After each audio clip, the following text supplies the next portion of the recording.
ना हम यही बात कर रहे थे कि रोज़ों में तो वैसे भी ख़ास तौर पे सड़कों पे, घरों पे भी हुँ, यूजुअली हुँ, हमें जो क्योंकि टाइम का होते हैं इश्यूज़, हुँ। तो ज़्यादा गुस्से के मसाइल देखने को मिलते हैं। सबसे पहली तो ये कि गुस्सा जो है ना मोहसिन साहब, जी, वो ये हराम है। जी, अच्छा हराम के साथ-साथ जी, हमारी सोसाइटी में एस्टेब्लिश्ड भी है ठीक। और इसके साथ कुछ मिस्टेकन बिलीफ भी अटैच्ड हैं। हुँ, हुँ। जैसे कि गुस्से को पहली तो बात है मसला समझा ही नहीं जाता ना। हुँ, ये समझा जाता है कि गुस्सा जो है ये करना चाहिए ठीक। और कहीं न कहीं पे ये बिलीफ भी एस्टेब्लिश्ड है कि जो मसाइल हैं उनका हल सिर्फ़ गुस्सा करने से ही मिल सकता है। तो हुँ, पहले तो हमें ये आइडेंटिफ़ाई करने की ज़रूरत है, यानी जो लोग भी इस डिफ़िकल्टी के साथ आते हैं ना कि एंगर मैनेजमेंट, तो हुँ, मैं कहती हुँ। हूँ कि पहले तो आइडेंटिफ़ाई करें कि बेसिक ट्रिगर क्या है एंगर का। राइट।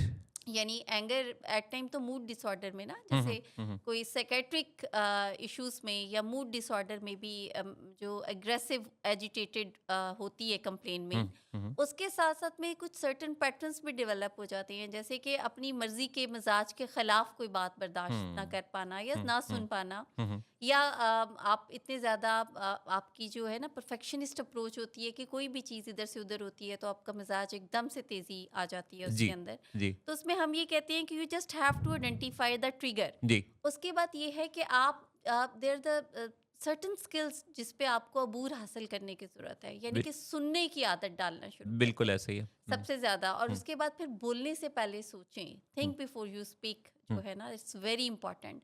उसके बाद जो जी। तीसरा मेन इसका हम प्रैक्टिस कराते हैं वो ये है कि आप जो आपके कंसर्न्स होंगे, हुँ, यानी ज़रूरी नहीं कि आप ही गलत हो, एट टाइम दूसरी साइड से भी मूड्स के इश्यूज आ सकते हैं, हुँ, हुँ, वो आप बाद में अगले को बता दें कि हुँ, मुझे आपकी फलां बात पे बहुत बुरा महसूस हुआ था। लेकिन जब आप जवाब बराए जवाब पे आ जाते हैं, हुँ, तो हुँ, उसमें जो मामलात हैं या ताल्लुकात हैं, वो ख़राब हो जाते हैं।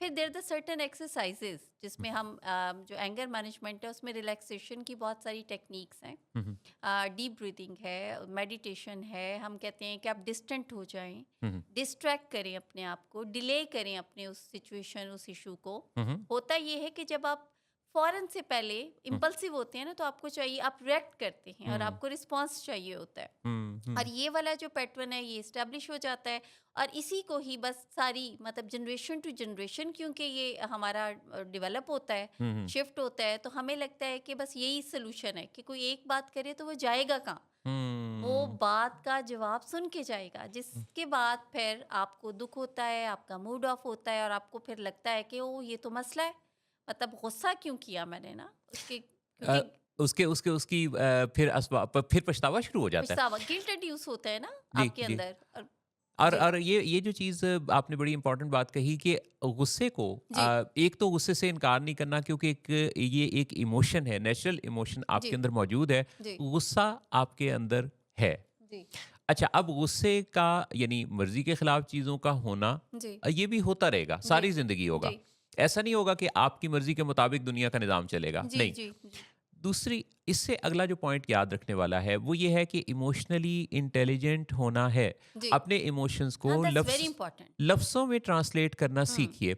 ये यस। बताइए, मसलन मैं कल किसी को कह रहा था, उन्होंने कहा जी कि गुस्सा आए तो फिर करें क्या? मैंने हुँ, कहा ज़रूरत नहीं है मुट्ठियाँ भींचने की, दाँत चबा पीसने की, लाल पीला हो जाने की, या दरवाज़ों को बैंग करने की। हुँ, तो कहने लगे फिर क्या, कैसे इज़हार होगा? हुँ, तो मैंने कहा उसका इज़हार यूँ होगा कि मुझे इस वक़्त गुस्सा आ रहा है। जी, तो कहने लगे कि इतने आराम से भी गुस्सा आ सकता है। जी, मैंने कहा हाँ, आप अपनी फीलिंग्स को लफ्ज़ों में जब ट्रांसलेट करने की महारत हासिल कर लेते हैं, हुँ, तो आप इसे सीख जाते हैं। फिर जी, मैंने उन्हें मिसाल दी फ़ेसबुक की। हुँ, फ़ेसबुक के ऊपर जब आप फीलिंग्स के टैब पर जाते हैं, आप कोई पोस्ट करने लगते हैं तो वहाँ फीलिंग्स हैं। जी, उन जी, फीलिंग्स को आप देखें कि गुज़रते वक़्त के साथ फ़ेसबुक ने काफ़ी अपडेट किया है। जी। उसके अंदर शुरू में तो हम कोई 5-7 इमोशंस को ही जानते थे। हाँ, जी, जी, यानी मैं इन जनरल बात कर रहा हूँ कि लोगों को आगे टाइप्स का नहीं पता होता। मसलन खुशी है तो वो सिर्फ़ समझते हैं कि सिर्फ़ खुशी ही होती है। हुँ। अब उसमें खुशी की आगे टाइप्स हैं मतलब मुख्तलिफ। खुशी में वो सिर्फ़ हँसना ही खुशी समझते या हैं। या बहुत एक्साइटमेंट में जी, छलांगे लगाना जी, भी। जी, अच्छा, अब ये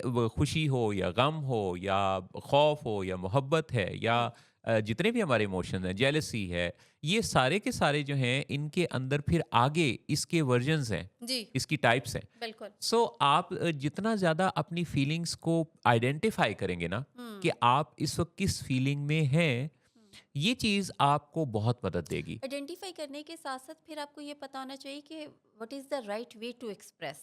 हाँ। अगर आपको किसी की बात नागवार गुजरी है तो आपको ये भी अंदाज़ा होना चाहिए कि इसका बेहतरीन तरीका क्या है कि मैं उसको ये बता दूं कि मुझे आपकी बात नागवार गुजरी है। हुँ, हुँ। अब लर्न जो बिहेवियर है वो ये है कि सिर्फ गुस्सा ही वाहिद तरीका है जिससे मैं अगले को रियलाइज़ करा सकता हूँ। और हम बाज़ औक़ात ऊँचा बोल के उसके दिल तक बात पहुँचाने की जो कोशिश कर रहे होते हैं ना, हाँ, ये दरअसल दिल कोई से काम उतरने की कोशिश है। हाँ, ये कामयाबी नहीं है, क्योंकि आपको इतना चीख कर बोलने की जो आप उसके एहसासात को छूना चाहते हैं, जी, कभी एक्सपेरिमेंट कर लीजिएगा। वो जो जोड़ना चाह रहे होते हैं आप बेसिकली। स्लो बात करके, जी, यानी बात को अहम बनाना है ना, जी, तो अगर आपने बात को इम्पोर्टेंट बनाना है तो उसका एक बहुत ही कामयाब मेथड आपसे शेयर करता हूँ।